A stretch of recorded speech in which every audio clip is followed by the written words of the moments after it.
계속 에스더 말씀을 어제부터 우리가 살펴보고 있는데 아하수에로 왕이 등장하고 있지요. 이 아하수에로 왕, 이 당시 최고의 제국인 페르시아의 왕입니다.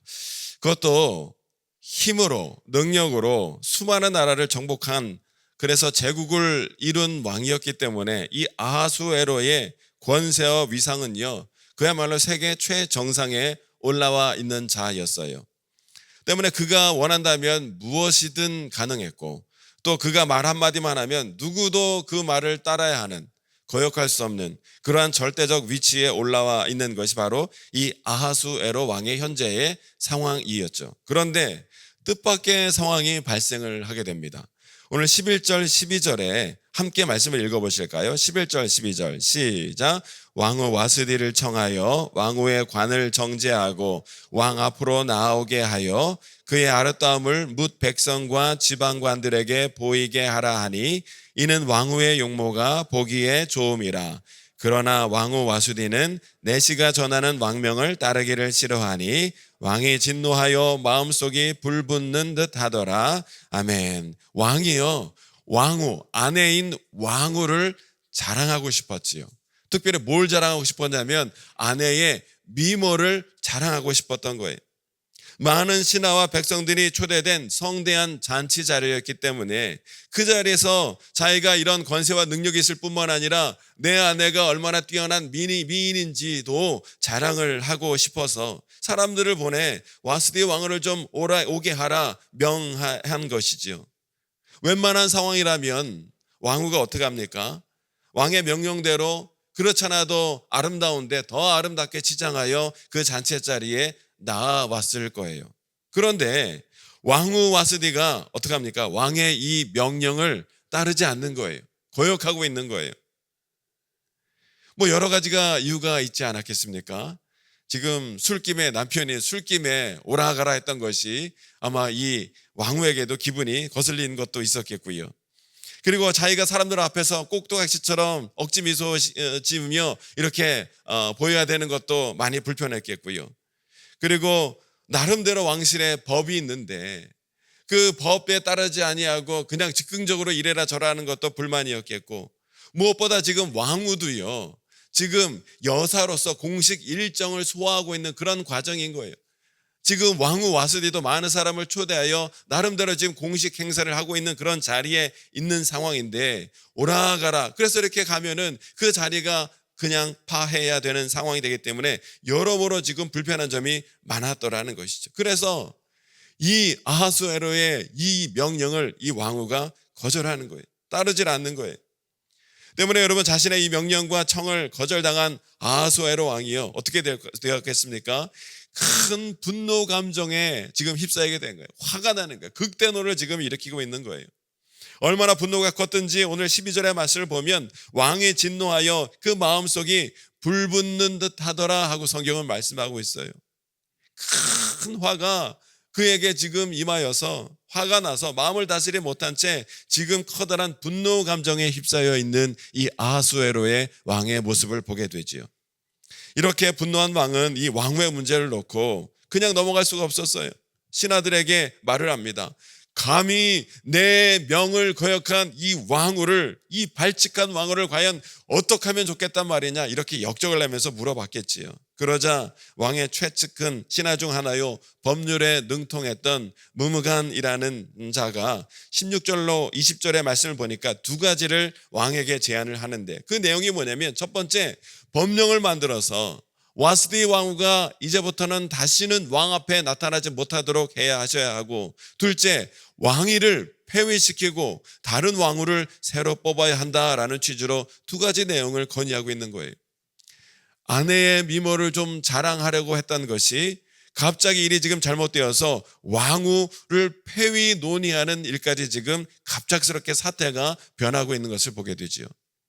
특히 여러분, 지금 이 무무간은 왕후를 폐위시키는 것은 모든 여인들로 하여금 남편을 존경하게 만드는 좋은 본보기가 될 것이라며 법령을 만들어 이것을 전국에 공포해야 한다라고 지금 얘기를 하고 있는 거예요. 왕의 부름을 거절한 와스디 왕후는 단지 왕의 명령에만 거역하고 잘못한 것이 아니라 모든 백성과 모든 신하들에게도 잘못한 것이기 때문에 이것이 자칫 소문이라도 나면 다른 여인들도 와스디 왕후처럼 남편을 무시하고 멸시하게 될 것이기 때문에 이를 미연에 방지하기 위하여 이 왕후를 폐위시키고 새로운 왕후를 뽑고 이거를 법령으로 만들어서 전국에 공포해야 합니다라는 의견을 내는 거예요. 그리고 아하수에로는 이를 옳게 여겨 그대로 시행하게 되지요. 여러분, 왕후를 폐위시킨다든지 새로운 법을 만든다는 것은요, 국가의 중요한 중대사입니다. 너무나 중요한 일이에요. 그냥 함부로 쉽게 기분 내키는 대로 아무렇게나 결정해서 될 그런 사항이 아닌 문제들이지요. 그런데 그런 큰 제국을 잃은 아하수에로 왕은 이렇게 중대한 국가의 중요 사항들을 논의나 숙고 없이 그냥 그저 자신의 분노 감정에 휩싸인 채 속단속결해버리는 지금 어리석은 모습을 범하고 있는 것을 우리가 보게 되는 것이죠. 이것을 보면서 분노 감정이 얼마나 정말 위험한 것인지 우리가 다시 한번 깨닫게 되는 거예요. 여러분, 사람이요, 분노 감정에 휩싸이게 되면, 화가 나게 되면, 큰 화를 내게 되면 너무나 어처구니 없고 말도 안 되는 말과 행동을 쉽게 하게 되는 것, 우리가 너무나 쉽게 보고 듣고 목격하지 않습니까? 여러분, 무엇보다 우리가 분노 감정에 휩싸이지 않도록 조심해야 한다는 사실이에요. 잠언 14장 17절에 이런 말씀이 있어요. 제가 읽어보겠습니다. 노하기를 속히 하는 자는 어리석은 일을 행하고 악한 계교를 꾀하는 자는 미움을 받느니라 하고 말씀하고 있고요. 잠언 16장 32절에 보니까 이렇게 말씀하고 있어요. 노하기를 더디하는 자는 용사보다 낫고 자기의 마음을 다스리는 자는 성을 빼앗는 자보다 나으니라 하고 말씀하고 있어요. 성경은 분명히 말씀하기를 분노하지 않는 것, 마음을 잘 다스리는 것이 너무너무나 중요하다는 거예요. 우리가 분노 감정에 휩싸여서 사사로운 감정에 치우쳐 바른 판단을 하지 못하게 되는 경우가 많고, 바른 판단을 못하게 될 뿐만 아니라 죄를 범함으로 말미암아 인생이 한순간에 나락으로 떨어지는 정말 우리가 위험한 일을 겪을 때가 너무나 많기 때문에 이 분노 감정을 우리가 잘 조절할 수 있어야 하리라는 거예요. 이 부분을 묵상하다가 창세기 4장에 나오는 가인이 갑자기 생각이 났습니다. 가인과 아벨이 하나님께 똑같이 예배를 드렸는데 하나님이 아벨의 예배는 귀하게 받으시는데 자기의 예배는 제물은 받지를 않으시는 거예요. 그러면 우리가 어떻게 해야 되겠습니까? 하나님이 왜 내 예배를, 내 제물을 받지 않으셨을까? 그거를 좀 한번 가만히 생각해 봐야 했을 텐데, 하나님이 내 제물 받지 않으셨다고 화딱지가 나서 이건 동생 때문이라면서 동생 들판에 불러내가지고 동생을 들판에서 돌로 쳐 죽이는 거예요. 이 가인은 자신의 이 분노 감정을 한순간에 이기지 못해서 자기의 동생을 죽일 뿐만 아니라 인류 최초의 살인자라는 오명을 쓰게 되죠. 왜요? 분노 감정에 휩싸여서. 안타까운 것은 오늘 우리 시대에도요, 이와 비슷한 종류의 사건 사고가 얼마나 뉴스에서 많이 자주 보도되는지 몰라요. 자신의 감정을 다스리지 못하고 홧김에 그냥 엄청난 일을 벌이는 거예요. 사람을 죽이기도 하고 치기도 하고, 얼마 전에는 부산의 어떤 여자분이 지나가다가 남자가 갑자기 아무 이유 없이 그냥 인생이 마음에 안 든다고 앞에 지나가는 여성 머리를 뒤에서 발로 그냥 2단 옆차기를 쳐가지고 그 여인이 그냥 지금 아주 그냥 이와 비슷한 일들이 얼마나 우리 주변에 많이 일어나게 되는지 모른다는 거예요. 그래서 그 범인을 잡고 인터뷰를 하면 그 사람들이 뭐라고 얘기합니까? 대부분은 고개를 푹 숙이고는 자기가 잘못했다고, 죄송하다고, 내가 화가 나서 순간 그 화를 이기지 못하고 이런 일을 범했다고 그렇게 얘기를 하는 경우를 많이 보게 되죠. 화가 나서 한순간에 그런 일을 해서 인생이 그냥 망가져 버리는 거예요. 그래서 여러분, 잠언 4장 23절에 우리가 잘 아는 말씀입니다. 모든 지킬 만한 것 중에 더욱 내 마음을 지키라. 생명의 근원이 이에서 나면이라. 아멘. 모든 지킬 만한 것 중에 무엇을 지키라고요? 내 마음을 지키라는, 내 마음을 지켜야 한다는 거예요. 왜냐하면 생명의 근원이 이 마음에서 나오기 때문에. 어떠한 상황이라 할지라도, 아무리 나의 감정을 분노하게 만드는 일이 있다 할지라도 우리의 마음과 생각을 은혜 가운데 지킬 수 있는 성도가 되어야 될 줄로 믿습니다. 여러분, 우리가 살다 보면 때로 화가 나고 열이 나고 분노 감정에 휩싸일 만한, 마음이 유동칠 만한 그런 상황을 겪게 되는 것은 사실이에요. 그러나 그런 일을 당한다고 해서 그냥 분노 감정에 휩싸여서 아무렇게나 하는 것이 아니라 우리의 마음과 생각을 잘 지키는 것이 중요한데, 그것으로 인해서 큰일 당하지 않고 범죄하지 않도록 우리가 지켜나가는 것이 정말 중요한데, 그러기 위해서는 우리가 어떻게 해야겠습니까? 우리가 분노 감정에 휩싸일 때마다, 우리의 마음이 유동치고 격노할 때마다 우리는요, 무엇을 해야 하는가? 예수 그리스도를 바라봐야 될 줄로 믿습니다. 예수님은 언제나 우리의 모범이 되시고 우리의 기준이 되시기 때문에 우리가 아무 힘들고 어려울 때도 예수 그리스도를 바라봐야 하지만, 우리가 화가 나고 마음이 요동치고 분노 감정에 휩싸이는 그런 때도 우리 주님을 바라볼 수 있어야 우리가 넘어지지 않고 우리가 범죄하지 않게 되리라는 거예요. 잔치를 참여하더라도요, 세상에 아하수에로 왕이 버리는 잔치에 참여하면 아무리 화려해 보이고 많은 것이 있다 할지라도 그 끝은 늘 망하는 길일 수밖에 없겠으나, 우리 주님이 주관하시는 가나안 혼인 잔치에 가야 우리는 역사와 기적을 맛보게 되리라는 거예요. 우리는 세상에 있는 것이 아니라, 세상을 바라보는 것이 아니라 늘 주님을 바라보며 주님이 있는 은혜의 자리에 머물러 있어야 우리의 삶이 어떠한 문제가, 포도주가 떨어지는 삶의 문제가 있다 할지라도 주님의 기적을, 그때 주님을 바라볼 때, 주님 편에 서 있을 때 그 기적을 맛보고 누릴 수 있게 되리라는 거예요. 때문에 우리는 늘 주님을 바라볼 수 있어야 하는 거예요.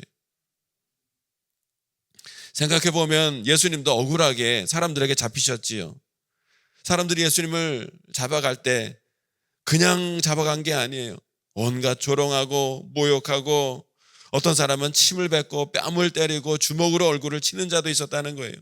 이때에 우리 주님이 얼마나, 우리 주님도 화가 나고 분노가 치밀어 오르고 수치스럽고, 그런 복잡한 마음이 우리 주님도 마음속에 들지 않으셨겠습니까? 오늘 본문에 나오는 아하수에로보다 더 강한 감정적인 요동과 분노가 얼마든지 치밀어 오를 수 있는 상황 가운데 예수님이 있으셨음에도 불구하고 예수님은 그 모든 것을 묵묵히 참아내셨어요. 왜 그렇습니까? 예수님은 장차 있을 하늘의 기쁨과 영광이 얼마나 큰 것인지를 알기 때문에 하늘의 기쁨을 바라보며 그 모든 수욕과 수모와 모든 고통을 능히 참아내실 수 있으셨다는 거예요. 주님도 하늘의 기쁨과 영광을 바라보는 가운데 그 모든 것들을 인내하셨다는 거예요. 히브리서 12장 2절 우리 함께 읽어보실까요? 함께 읽겠습니다. 시작. 믿음의 주여 또 온전케 하시는 이인 예수를 바라보자. 그는 그 앞에 있는 기쁨을 위하여 십자가를 참으사 부끄러움을 개의치 아니하시더니 하나님 보좌 우편에 앉으셨느니라. 아멘. 아멘. 믿음의 주여 온전케 하시는 예수를 바라보자. 예수님은 그 앞에 있는 기쁨을 위하여 십자가를 참으시고 부끄러움도 개의치 않으셨기 때문에 하나님 우편 보좌에 앉으셨다라고 말씀하고 있어요. 우리는 살아가는 동안 주변 사람들에게 상처를 주기도 하고 상처를 받기도 해요. 또 이런저런 일들로 인해서 정말 감정이 격해지고 요동치는 가운데 마음을 다스리지 못할 그런 상황과 일들을 많이 만나는 게 사실입니다. 그러할 때 우리가 그냥 그 사람, 그 문제, 그 상황만을 바라보면 더욱더 화가 날 뿐이에요. 분노 감정에 더 휩싸일 뿐이에요. 그러나 그럴 때일수록 성도는 더욱더 믿음의 주요 온전케 하시는 우리 주님을 바라볼 때 우리의 마음이 은혜 가운데 우리가 범죄하지 아니하고 인도함 받게 되리라는 거예요. 때문에 우리는 어떠한 상황 속에서도 우리 주님을 바라볼 때만이 우리는 우리의 마음과 생각을 생명으로 지키는 은혜와 역사가 있게 되리라는 것이죠. 근데 여러분, 이것은요 그냥 말처럼 쉽게 되는 것이 아닙니다. 아이고 힘들고 어려울 때, 그리고 막 분노 감정 휩싸일 때 주님을 바라봐야 한다, 이게 그냥 쉽게 마음처럼 되지가 않더라는 것이죠. 예수님도 마음이 힘드실 때가 있으셨습니다. 겟세마네 동산에서 이제 곧 잡히실 때가 다가올 때마다 마음이 힘드셔서 마음이 많이 어려우셨죠. 그때 예수님이 무엇 하셨습니까? 힘들고 어려울 때 주님은 땀방울이 핏방울이 되도록 간절히 하나님께 기도하셨다는 거예요. 온 마음과 뜻을 다해 간절히 하나님의 뜻을 구하며 기도하며 주님은 나아가셨음을 보게 됩니다. 우리도요, 우리의 마음이 힘들고 어려울 때 예수님과 같이 힘들고 어려울 때, 여러분 기도가 답이다라는 얘기는 그냥 구호가 아니에요. 기도가 답입니다 하고 그냥 인사만 하고 끝나는 것이 아니라 기도가 답이라는 결론을 우리 삶 가운데 우리가 힘들고 어려운 순간에 적용할 수 있어야 그 구호가 능력이 되는 거예요. 힘들고 어려울 때 기도하면, 우리 주님과 같이 기도하면 하나님께서 우리의 마음을 주 안에서 믿음으로 지켜주셔서 실수하거나 범죄하지 아니하고 하나님의 거룩한 성도로 열매 맺을 수 있도록 반드시 우리 삶을 이끌어 주실 줄로 믿습니다. 여러분, 힘들고 어려울 때, 특히 분노 감정이 우리 마음속에 이를 때 우리의 마음을 다스리는 것이 얼마나 중요한지 성경이 늘 말씀하고 있는데, 잠언 16장 32절의 말씀을 우리가 다시 한번 읽어보실까요? 함께 읽겠습니다. 시작. 노하기를 더디하는 자는 용사보다 낫고 자기의 마음을 다스리는 자는 성을 빼앗는 자보다 나으니라. 아멘. 노하기를 더디하는 자가 용사보다 낫다는 거예요. 마음을 다스리는 자는 성을 빼앗는 것보다 더 귀한 일이다 라고 성경은 우리에게 계속 말씀해 주고 있어요.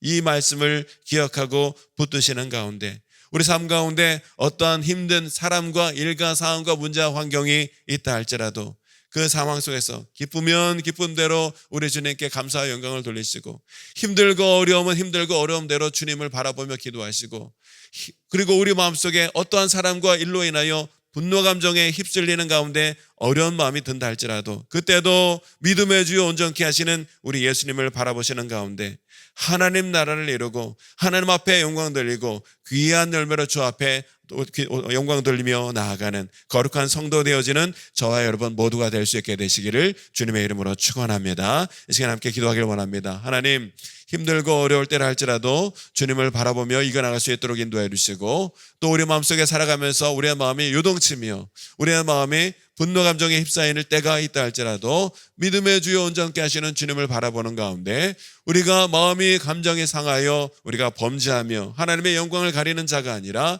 그럴 때 할지라도 주님을 바라보는 가운데 사랑과 인내로서 영원한 하늘의 기쁨을 바라보는 가운데 귀한 열매로 하나님 앞에 영광을 드리고 성도의 귀한 삶을 살아가는 거룩한 성도 될 수 있도록 감당할 만한 은혜와 믿음과 성령의 기름 부으심으로 주님 충만케 하여 주옵소서. 우리 말씀을 기억하며 기도하시고 우리 삶의 모든 문제를 주님께 맡기며 간절히 기도하는 이 시간이 되길 원합니다. 우리 주여 세 번 메리스가 함께 기도하겠습니다. 주여